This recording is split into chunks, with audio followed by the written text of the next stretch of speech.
अस्सलाम वालेकुम नाज़रीन, मैं हूं शेख रहमत अली, आप देख रहे हैं क्राइम टुडे न्यूज।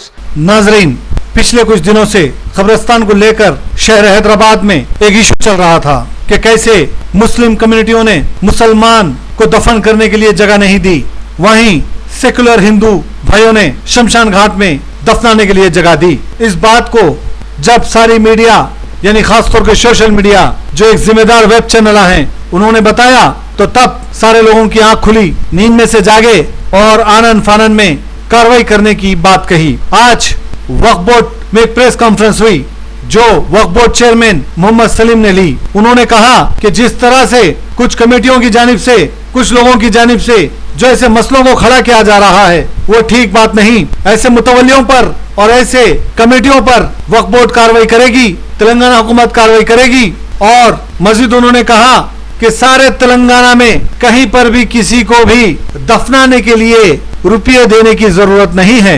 अगर कोई गरीब है जिसके पास उतनी रकम नहीं है कफन दफन के लिए, तो वक्फ बोर्ड की जानिब से 5,000 रुपए उसी वक्त दिया जाएगा। ये एक बहुत बड़ा ऐलान है वक्फ बोर्ड की जानिब से कि 5,000 रुपए दिए जाएंगे उनके लिए जो बिल्कुल उनके पास रुपये नहीं रहते, वो गरीब होते हैं, रोज कमाते हैं तो खाते हैं। अगर ऐसे लोगों का इंतकाल हो जाए तो उनको 5,000 रुपए की मदद की जाएगी। लेकिन वक्फ बोर्ड को कितनी करोड़ रुपए की आमदनी है, वक्फ बोर्ड कहां पर खर्च कर रहा है, ये भी अवाम को बताना चाहिए था। जो हमारे पुरखों ने वक्फ की जमीन को वक्फ किया है वो ये सोच के किया था कि गरीब लोगों की मदद हो इससे, वो गरीब मजलूम मुसलमानों की मदद हो इससे।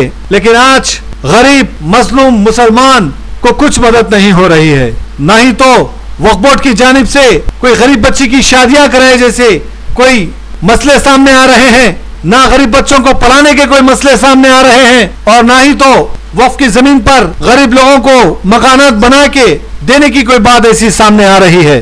फिर वक्फ बोर्ड ये आमदनी जो आ रही है करोड़ों रुपए, ये कहाँ खर्च कर रहा है? अवाम सवाल कर रही है। अब अवाम को आप बेवकूफ नहीं बना सकते। अवाम जाग चुकी है, जितनी जमीनों को कब्जा करना था कर चुके।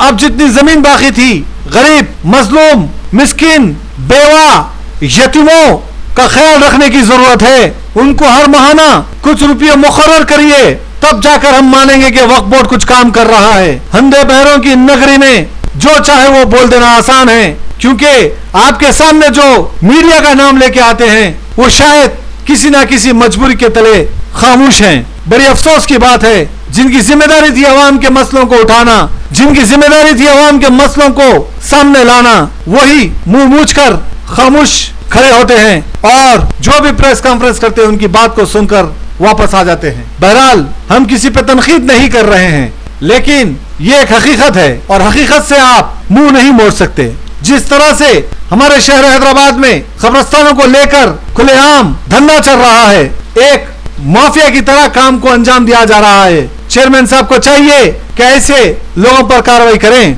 क्योंकि हम पिछले कई सालों से बोलते आ रहे हैं लेकिन अमली तौर पर कुछ काम नहीं हो रहा है। इसकी वजह यह है कि जो भी मुतवल्ली हो, जो भी कब्रिस्तान के कमेटी के जिम्मेदार हैं, वो लोग नीचे से ऊपर तक रुपये पहुंचाते हैं और तमाम वक्फ बोर्ड को मालूम है कि कहां पर कैसे धांधली होती है, कहां पर कैसे कितने रुपये लिए जाते हैं। चाहे वो दरगाहें हो, चाहे वो मसाजिदें हो, चाहे वो कब्रिस्ताने हो, हर जगह एक गंदा कारोबार बना के रखे हैं। ऐसे लोगों पर कार्रवाई करने की जरूरत है। उनको भी पता है कि वक्फ बोर्ड सिर्फ बातों के अलावा कुछ काम नहीं कर सकता, क्योंकि वक्फ बोर्ड खुद इतना बदनाम है कि अगर वो इनसे पूछने आएगा तो उल्टा वक्फ बोर्ड पर भी कई इल्जामात लगेंगे। ये एक सच्चाई है और ये सच्चाई से कोई पीछे नहीं भाग सकता। अगर आप पर दाग नहीं है तो फिर आगे बढ़िए, वो लोगों से सवाल करिए जो मुतवल्लियां लाखों रुपए ले रहे हैं कब्रिस्तान के लिए दफनाने के लिए। गरीब के साथ एक गंदा मजाक किया जा रहा है, कम से कम 10,000 रुपए उनसे लिए जा रहे हैं। ऐसे कई वाकयात सामने आ रहे हैं। अगर आपका वक्फ बोर्ड ईमानदार है तो फिर ऐसे मसलों को उठाइए और अवाम के सामने लाइए कि आपने कारनामा कर दिखाया और आपने ये कर दिखाया कि कोई भी किसी को भी कुछ रुपये देने की जरूरत नहीं। दफनाने के लिए वक्फ बोर्ड उसका खर्चा बर्दाश्त करेगी, लेकिन ऐसा होगा नहीं, क्योंकि आप भी जानते हैं और हम भी जानते हैं ये सारा का सारा सिस्टम बदलाव है और करप्ट है। बहरहाल बातों से ज्यादा अमल करने की जरूरत है। अब जो ये नंबर नया दिया जा रहा है, ये नंबर को चाहिए कि अवाम के दरमियान जब आ रहा है तो इस पे कार्रवाई भी हो, इस पे तहकीक भी हो, और जो गरीब आदमी इनसे मुतालबा करता है, इनसे रुजू होता है, उसकी मदद हो और उसकी बात को सुना जाए। क्योंकि पहले से ही वक्फ बोर्ड के कई लोगों का नंबर कई गरीब लोगों के पास है, लेकिन अभी तक कोई भी कॉल करते हैं तो उनका कॉल उठाया नहीं जाता।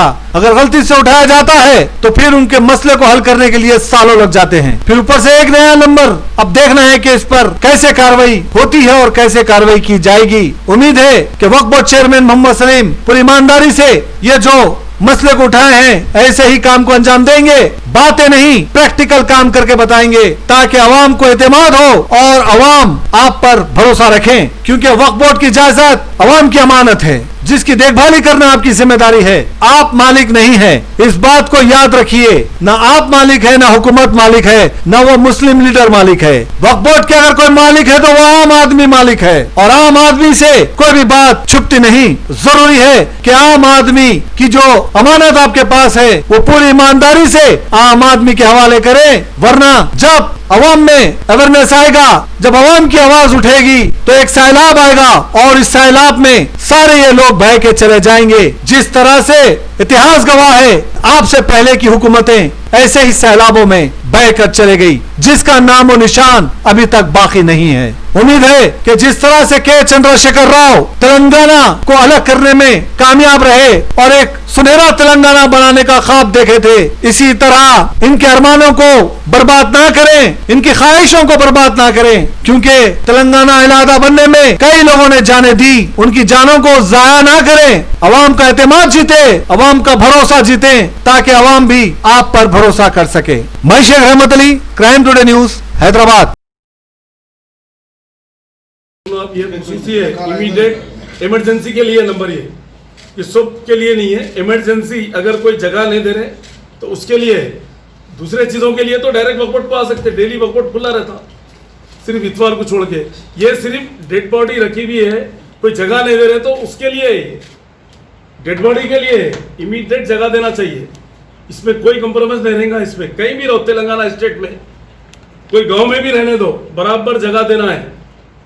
यहाँ नहीं है वो गांव को ले आओ, ये गांव को नहीं, इमीडिएट जगह देना है। आपके लिए जगह नहीं रही तो मजबूरी है, पूरा कंप्लीट है, 1 इंच भी जगह नहीं है, दफनाने की नहीं है तो वो एक अलग चीज़ है। आप रख लेके जो है ना नहीं दे रहे बोले तो बिल्कुल खामोश नहीं रहेंगे हम। जिस तरीके से आप लोग ये स्टार्ट किए हैं तो उसी तरीके से अगर गसुल खाना वगैरह, मोबाइल गसुल खाना आजकल अपार्टमेंट्स वगैरह में है, कहीं गसुल देने के लिए प्रॉब्लम हुई तो उस तरीके से आप ये गसुल खाना स्टार्ट करेंगे। अभी हम बोर्ड मीटिंग में जो है, बोर्ड मीटिंग है हमारी 6 तारीख को, बोर्ड मीटिंग में रख के ये गसुल खाने का भी है, मुतवल्लियों के बारे में भी डिस्कशन है, और डेड बॉडीज़ का भी ये जो भी है उसके बारे में हम लोग, वो पहला इशू वही रहेगा हमारा बोर्ड मीटिंग में। उसके बाद ही मीटिंग चलेंगी हमारी ये कब्रस्तानों के बारे में, क्योंकि ये इशू नंबर 1 पे है हमारे को। तो उस दिन पूरे डिस्कशन होंगे, उस दिन बताएंगे आपको 6 तारीख के दिन गसुल खाने का हर चीज़ की सहूलत आवाम को होना है, कैसा होना है वो करेंगे, बराबर करेंगे, हम खामोश नहीं बैठेंगे। और ये मीडिया में कोई भी डाल लिए कुछ भी गलत सलत तो मेरे को कोई फ़र्क नहीं पड़ता, मैं तो व्हाट्सअप देखता भी नहीं, मैं ये फ़ोन है मेरे पास, समझे ना, उसका आंसर देता हूँ। अब कुत्ते भोगे तो अपन भी भोगते रहते क्या, उसको भोग के आंसर देते क्या उसको, उन्हें भोगता, अपने को भोगना नहीं आता ना अपने को, तो इसलिए अपन आंसर ही नहीं दिया आज तक कभी भी। तो पैसे ले रहे हैं तो भी इस पे फोन कर सकते हैं। हाँ बिल्कुल, पैसे भी पूछ के मांग करें तो बोलिए आप, फ्री देना है हर जगह, खाली खोदने के पैसे, जो मजदूरों के जो पैसे रहते हैं वो देना है। अगर कफन दफन के लिए प्रॉब्लम है तो बिल्कुल वक्फ बोर्ड से रुजू होकर इमीडिएट सेंक्शन हो जाएंगे पैसे, बाद में हम लोग ये कर लेंगे, समझे। अब आधार कार्ड वो लेके आके जो है ना बराबर 5,000 रुपये कफन दफन के लिए गरीब आवाम के लिए, समझे। अब जिसके ने पैसे नहीं रहते, बिल्कुल परेशान रहते वो लोग, मंगने वाले, रिक्शे वाले, बिल्कुल गरीब लोग, अर्जेंट तो नहीं रहते ना कफन लाने के लिए, दफनाने के लिए, कुछ भी खोदने वालों के लिए, तो बराबर वक्फ बोर्ड देंगे 5,000 रुपये। ठीक। Different culture. different traditions. different people, all under one roof. under tree of knowledge. This is Success Junior Junior College. Success Junior College. Academic excellence with reasonable fee structure. Excellent, highly qualified faculty. Well furnished and hygienic classrooms. And Parthasarthi, Principal, Success Junior College. Nowadays, all colleges are giving only education, but in our Success Junior College marks a difference by giving education with great discipline and developing their communication skills for future competition. Learning made easy with exploratory science lab, separate building and namaz hall for boys and girls. Remarkable results in every subject. Join your ward in success for his or her future success. Reach the success through Success Junior College, opposite Indian Petrol Pump, Santosh Nagar, Hyderabad.